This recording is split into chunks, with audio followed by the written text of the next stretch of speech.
Partnership ये एक business का ऐसा नॉर्म है या फिर ऐसा टाइप है जहाँ पे बिजनेस बड़े भी होते हैं और गिरते भी हैं।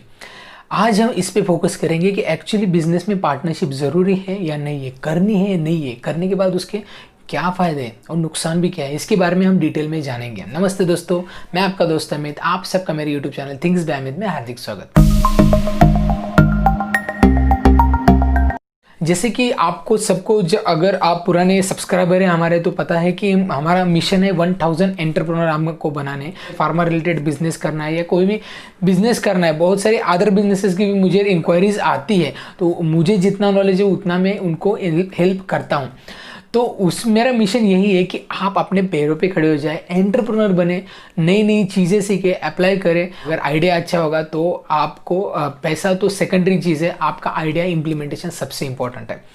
तो इसमें बहुत बार ऐसा होता है कि इनिशियल लेवल पे आपके पास फंडिंग नहीं होती है, तो बहुत बार सभी लोग पार्टनरशिप का ये ऑप्शन यूज़ करते हैं। लेकिन पहली बार मैं ये बताता हूँ कि पार्टनरशिप लेने से पहले आगे जिस लोगों से आप पार्टनरशिप लेना चाहते हैं, पहले फर्स्ट टाइम आप ले सकते हैं, आपके फ्रेंड से पार्टनरशिप ले सकते हैं। इसके बाद आप कोई भी बिजनेसमैन से पार्टनरशिप ले सकते हैं, मतलब आपकी आइडिया वो मर्ज कर देगा उसके बिजनेस के साथ। ये थोड़ा रिस्की है, आगे मैं आप बताऊंगा इसके बारे में। कई बार इन्वेस्टर ढूंढने के बाद आपको पता चले, आपके आइडिया अगर पसंद आ गए तो वो आपके बिजनेस में इन्वेस्ट कर सकते हैं। तो ये अलग अलग टाइप है बिजनेस में पार्टनरशिप बनाने के। लेकिन कौन सी चीज़ें ध्यान में रखनी है बिजनेस में पार्टनरशिप बनाने से पहले? पहली बात ये है कि उनका नॉलेज इंपॉर्टेंट है। आपके फील्ड के तरफ उनका नॉलेज कितना है, एक्चुअली उनका रोल क्या है, ये भी इंपॉर्टेंट बात है। क्योंकि आपने अगर बिजनेस डेवलप कर लिया है, आप बिजनेस आगे डेवलप अच्छी तरीके से करोगे तो उनका रोल भी वैसे ही बढ़ता जाएगा। ठीक है, तो ऐसा नहीं है कि वो सिर्फ फंडिंग करेंगे आपको और आपका रोल सिर्फ काम करना है। ऐसा रोल रहता है तो थोड़ी मुश्किलें आती है, क्योंकि हर एक चीज़ का हिसाब देना पड़ता है और कई बार चीज़ें काम नहीं करती। मतलब बिजनेस में एक्सपेरिमेंट करने पड़ते हैं, बहुत सारे एक्सपेरिमेंट करने पड़ते हैं, तब जाके रिजल्ट आते हैं। तब आपका अगर बिजनेस पार्टनर सिर्फ और सिर्फ फंडिंग के लिए आप ले रहे हैं तो ऐसा बिल्कुल मत कीजिए, क्योंकि बहुत बार फेल होते हैं चांसेस। तो उसका हिसाब तो जीरो ही होता है, आउटपुट तो जीरो ही है, इन्वेस्ट कितना भी किया हो। तो बहुत बार ऐसा होता है, इसके लिए वो आपके वर्किंग में उनको इन्वॉल्व कीजिए, डिवाइड कीजिए आपका काम। एक पार्टनर इन्वॉल्व होगा प्रोडक्शन में, दूसरा पार्टनर मार्केटिंग में इन्वॉल्व होगा, ऐसा डिवाइड कीजिए। कोई भी चीज़ ऐसे डिवाइड करने के बाद आप खुद का रोल अगर अच्छी तरीके से निभा पाओगे तो एक बहुत बड़ी कंपनी आप बिल्डअप कर सकते हैं। क्योंकि बिजनेस में है ना, कोई भी बड़ा बिजनेस हो तो उसमें प्राइवेट लिमिटेड LLP तो होती है फॉर्म, प्रोपराइटर लेवल पे बड़ा बिजनेस बहुत कम बार होता है। तो इसके लिए अगर आपको उस लेवल तक जाना है तो आपको पार्टनर्स तो लेने होंगे या फिर शेयर होल्डर तो लेने होंगे। खुश रखना पड़ता है शेयर होल्डर्स को, अगर आपकी कंपनी अच्छी लेवल तक जानी चाहिए। तो उसके लिए वो जो पार्टनर आपने ले रखे तो उनकी भी रिस्पॉन्सिबिलिटी बड़ी है, नॉट ओनली यू। मैं ऐसा क्यों बता रहा हूँ, बहुत बार नए एंटरप्रेन्योर बिजनेस में दूसरे को लेते हैं, लेकिन वो पैसा जब देते हैं ना तो रिटर्न भी लेते हैं। तो इसकी वजह से अगर उनकी रिस्पॉन्सिबिलिटी भी आप वहाँ पे दोगे, दोनों मिलके काम करेंगे तो ऑर्गेनाइजेशन बड़ी हो जाएगी। दूसरी बात यह है कि अगर आप बिजनेस पार्टनर लेते हो तो आप फ्रेंड ही समझिए, आपका फ्रेंड आपको जानता है, अच्छी तरीके से जानता है, उसका भी बिजनेस आइडिया है, आपका भी बिजनेस आइडिया है, लेकिन आगे जाके ये सक्सेसफुल होगा या नहीं उसकी गारंटी बहुत कम रहती है।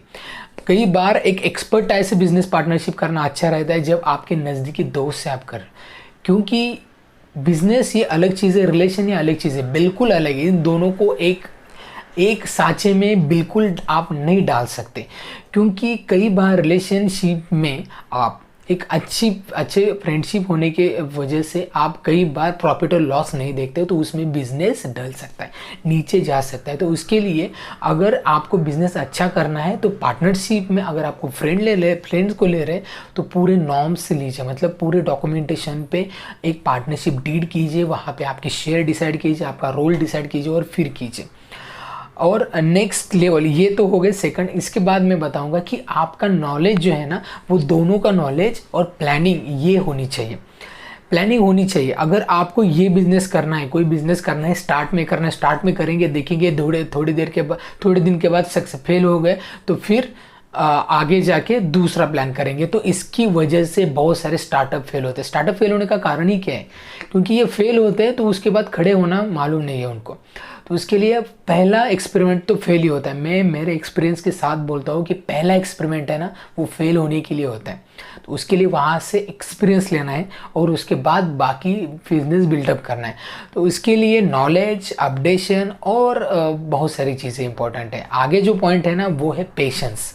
पेशेंस बहुत ज़रूरी है हर एक बिज़नेस में, क्योंकि कोई भी बिज़नेस डेवलप होता है ना, तो कम से कम 5 साल लगते हैं उसको एक अच्छे लेवल तक लेके जाने के लिए। बेसिक लेवल तक मैं बोलता हूँ, उससे आगे आपके एफर्ट्स पे ही डिपेंड रहता है। तब तक आपको पेशेंस रखने हैं, तब तक आपका जो एक्सपेंसेस है, आपका जो खर्चा है, वो सारा मैनेज करना होगा। इनिशियल लेवल पे आपने जितना पैसा डाला उतना रिटर्न आना है, ऐसा सोच रहे तो बिजनेस बिल्कुल मत कीजिए। इसलिए पार्टनरशिप में अगर बिजनेस करना है ना, तो दोनों के माइंडसेट अच्छे होने चाहिए, दोनों के गोल अच्छे होने चाहिए और दोनों की जो गर है ना, बोलते हैं बिजनेस की, वो सेम होनी चाहिए। क्योंकि एक बार ऐसा होता है कि कई बार पार्टनरशिप में अगर आप आपके कोई नज़दीकी रिश्तेदार को लेते हो और उसको कोई ज़रूरत हो गई, तो आपके बिजनेस से वो पैसे निकाल सकते हैं, ठीक है। और उसके बाद आप उनका हिसाब मांगते नहीं है। क्यों नहीं मांगते? क्योंकि वो रिलेशन में आज नहीं तो कल दे देगा। ऐसे में होता क्या है मालूम है? आपका बिजनेस तो आपको बढ़ता है, ठीक है, आगे आगे बढ़ता ही जाएगा, लेकिन उसका हिसाब किताब अगर आप नहीं रखोगे तो आप बहुत बड़े लॉस में जा सकते हो। इसकी वजह से हिसाब किताब रखना बहुत ही ज़रूरी है। मैंने एक्सपेरिमेंट देखा, एक्सपीरियंस किया है मैंने खुद। मेरा जो फॉर्म रिटेल होलसेल का है, वहाँ पे एक रिटेल होलसेल का फॉर्म था, जहाँ पे एक दोनों की बहुत अच्छी पार्टनरशिप थी, बहुत बढ़िया पार्टनरशिप। जीरो लेवल से स्टार्ट किया था, एक दोनों फ्रेंड ने स्टार्ट किया था। एक फ्रेंड है जो नॉन फार्मा बैकग्राउंड से, उनके पास पैसे है। दूसरा फ्रेंड है जो फार्मा बैकग्राउंड से, पैसा नहीं है लेकिन एक्सपीरियंस है, कर सकता है। तो उन्होंने पैसा लगाया, दोनों मिलके बिल्डअप किया बिजनेस। जो फार्मा के पार्टनर थे, उन्होंने बहुत अच्छी तरीके से हार्ड वर्क करके हर एक एक काउंटर पे अपनी ऑर्डर जनरेट की। होलसेल का बिजनेस था, जेनरिक होलसेल का, जेनरिक और सर्जिकल का अच्छी लेवल तक लेके आए। लगभग 10 लाख पर मंथ उनका सेल था। उसके बाद हुआ क्या? उसके बाद दोनों का हिसाब किताब चालू हो गया। तो बिजनेस में ऐसा होता है कि आपको एक लेवल तक पैसे डालने ही पड़ते, रिटर्न नहीं आते। तब कई बार ऐसा होता है कि अगर आपके फ्रेंड है ना, या फिर बिजनेस पार्टनर आपके फार्मा बैकग्राउंड से हो या ना हो, लेकिन अगर उनका माइंडसेट बिजनेसमैन का नहीं है ना, तो बिजनेस पार्टनरशिप मत कीजिए। तो ऐसे लेवल पे हुआ क्या इनका मालूम है? 10 लाख पर मंथ का सेल होते, मतलब एक अच्छे लेवल सेट की थी। लेकिन उनको ऐसा लगा कि अब इन्वेस्ट नहीं करना है, अब मुझे रिटर्न चाहिए, और जितना पैसा मैंने डाला है उतना अब तुम दोगे मुझे। क्योंकि इस बिजनेस में जितना आप डालोगे उतना पैसा आएगा, ठीक है। जब तक आप डिस्ट्रीब्यूटर होते, कंपनी से अगर आप मंगाते हैं तो कंपनी आपको क्रेडिट देती है। शुरुआत में नहीं देती, लेकिन बाद में देती है। अच्छी खासी क्रेडिट भी आपको थोड़े दिन के बाद मिल सकती है। लेकिन अगर आपको ये क्रेडिट अच्छे पोजीशन में रखना है, तो आपको बिल पेमेंट्स भी टाइम टू टाइम करने, ठीक है। तो इसके लिए एक पार्टनर मार्केटिंग में बढ़िया होना चाहिए, दूसरा फाइनेंस में बढ़िया होना चाहिए, और दोनों के माइंडसेट ओपन होने चाहिए, अच्छी तरीके से होने चाहिए। तो इसमें फेल होने के चांसेस बहुत कम रहते हैं। तो यही चीज़ें मुझे आपको बतानी है। पार्टनरशिप में अगर आपको करना है तो आप फ्रेंड ले सकते हैं, आप बिजनेस पार्टनर, एग्जिस्टिंग बिजनेस लोग ले सकते हैं, लेकिन उनका माइंडसेट जानिए, उनका इंटरेस्ट जानिए। अगर आप नए हैं तो कभी कभार आपका आइडिया भी चोरी हो सकता है, इसके चांसेस है। क्योंकि बहुत बड़े इंस्टीट्यूट आपका आइडिया चोरी करके उनका स्टार्टअप बनाते हैं, मैंने ऐसा बहुत बार देखा है। तो इसकी वजह से आप कई बार शुरुआत में आप खुद कीजिए, खुद के पैसे लगाइए, रिस्क उठाइए, जीरो लेवल से स्टार्ट कीजिए, और उसके बाद धीरे धीरे जाके आगे जाके आपको लोग मिलते जाएंगे, और उसके बाद आपको पता चल जाएगा कि ये बिजनेस में पार्टनर हो सकता है।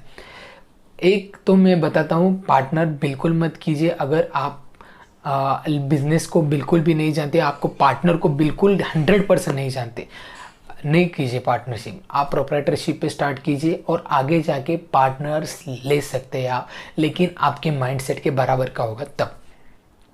ये चीज़ें मैं क्यों बता रहा हूँ, इनिशियल लेवल पे बहुत दिक्कतें आती है, इसलिए आप लोग पार्टनर लेते हैं, तब बहुत 99% फेल होते हैं, 1% सक्सेस रेशियो है। इसलिए मैं बोलता हूँ कि आप पार्टनरशिप कर रहे हैं तो आके खोल के कीजिए, हर टर्मिनोलॉजी पेपर पे होनी चाहिए, बोल के बिल्कुल मत कीजिए।